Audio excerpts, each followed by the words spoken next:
Good morning, and welcome to Redeemer Lutheran Church. I'm Pastor Gary Lodeholt. As we draw very near to the Thanksgiving holiday this week, we've been looking at stories of the Bible where thanksgiving and gratitude to God have an important place. Today we don't so much have a story as we do a way of being. Today we will look at some of the things St. Paul said in his letters to the churches he had founded, and those letters make up a large part of our New Testament. And that's really the first thing we need to talk about. These are letters. Whenever we begin to look at one of these books of the Bible in our weekly Bible study here at Redeemer, I always try to remind the class that whenever we read books like this, books like Romans or Corinthians or Galatians or Philippians, we are really reading someone else's mail.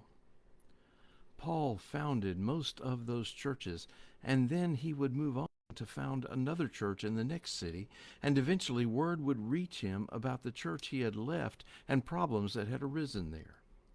Perhaps they even sent him a letter about them, or maybe it was a messenger. We don't know, but what's important is to remember that we are seeing only one side of the conversation. No one saved their letters to Paul.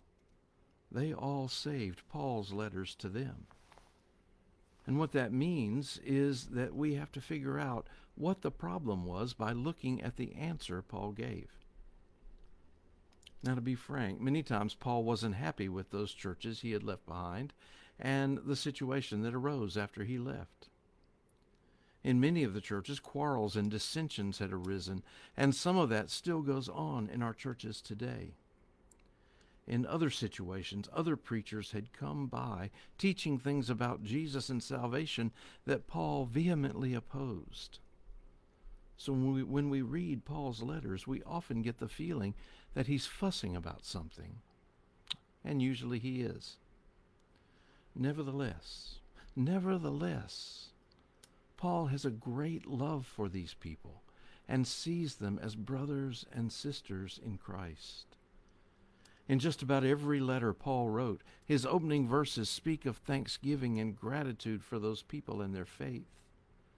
In the book of Philippians is a good example, although you can find passages like this often in Paul's letters. In Philippians, after his greeting, the first thing he says is, "I thank my God every time I remember you, constantly praying with joy in every one of my prayers for all of you because of your sharing in the gospel from the first day until now. I am confident of this, that the one who began a good work among you will bring it to completion by the day of Jesus Christ." He loved them and was thankful for them and thanked them and praised God for them. Gratitude to each other, gratitude for each other, and God is an important way to be the church together.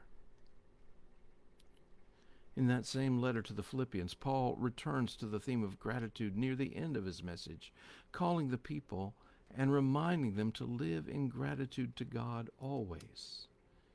He writes, "Rejoice in the Lord always. Again I will say rejoice. Let your gentleness be known to everyone. The Lord is near. Do not worry about anything, but in everything by prayer and supplication with thanksgiving, let your requests be made known to God, and the peace of God, which surpasses all understanding, will guard your hearts and your minds in Christ Jesus."